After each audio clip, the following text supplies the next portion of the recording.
Today we're reading this book, What Are You Glad About? What Are You Mad About? The poems are written by Judith Vorst and with art by Lee White.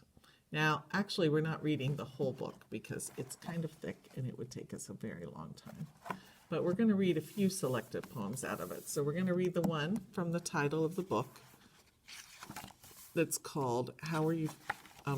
it's in the category of How Are You Feeling Today, but it's called What Are You Glad About and What Are You Mad About? If you had just one color to paint the whole world, would it be orange or gray?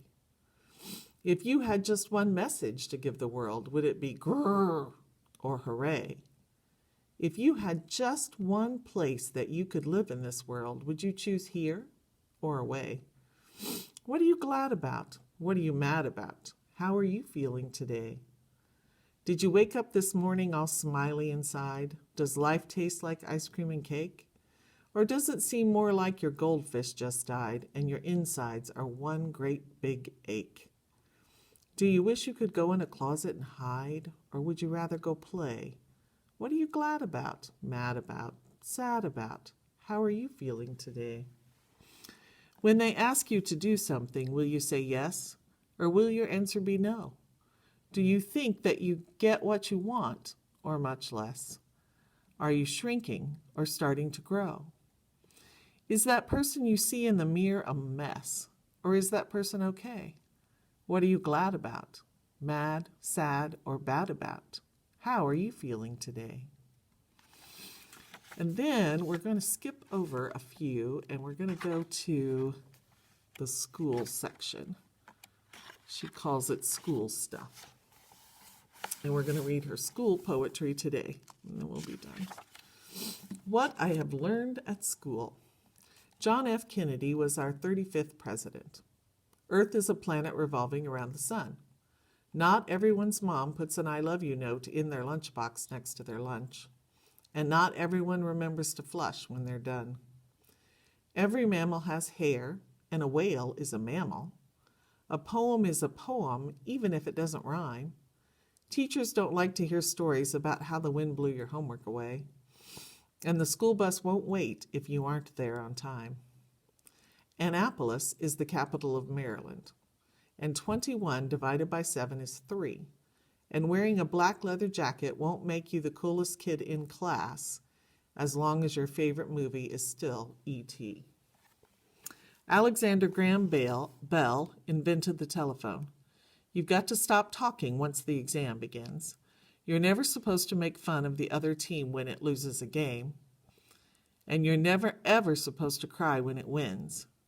Mix red and yellow together if you want orange. If you want green, you need to mix yellow and blue.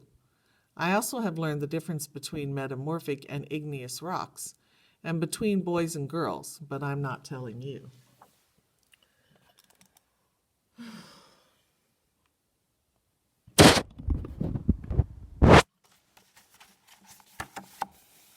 All right, I got a little bit of a funny message there. School lunch. There was trouble this afternoon at the school cafeteria. Somebody sat on Mary's PB&J.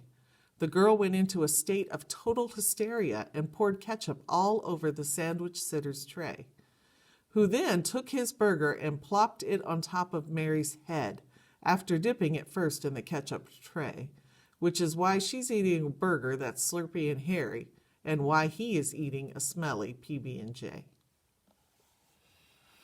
Reading and writing. To learn the English language, rules are needed. So many rules my head will soon explode. The dog I feed, I've fed, but I can't say feeded. The candles I blow out, I blew, not blowed. If I should cheat, I never would. I cheated. If I should cry, I sometimes do. I cried. But when I eat a snack, I haven't eated. And when I buy, I cannot say I buyed. I read a book. That doesn't mean I read it, though if I boss you, I can say I bossed. They're making me say led instead of leaded, and if I lose, I haven't losed, I've lost. The lambs who bleat are always lambs who bleated. But moms who drive are always moms who drove. I'm positive that when I weed, I weeded, but when I dive, have I just dived or dove? I know bled goes with bleed. It isn't bleeded. Chose goes with choose, but squoze won't go with squeeze. These rules have left me beaten, though not beated. I think I'd rather try to learn Chinese. Arithmetic. The lesson. Pick a number. Shh, don't tell. Add 6. Add 5. Add 9. Take 2 away.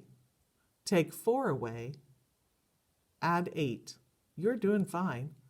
Now take away the number that you started with. And then divide by 2. Take 1 away. I bet you're left with 10. The homework. How did I do that? I figured it out. Then I asked a friend to pick a number. Shh. Now you can play your own arithmetic. Daniel tries out for the school play. I thought they would choose me for the star of the show. I learned all the lines that I needed to know. I sang the songs loudly and sang them in tune. But then after watching us all afternoon, they picked Jackson.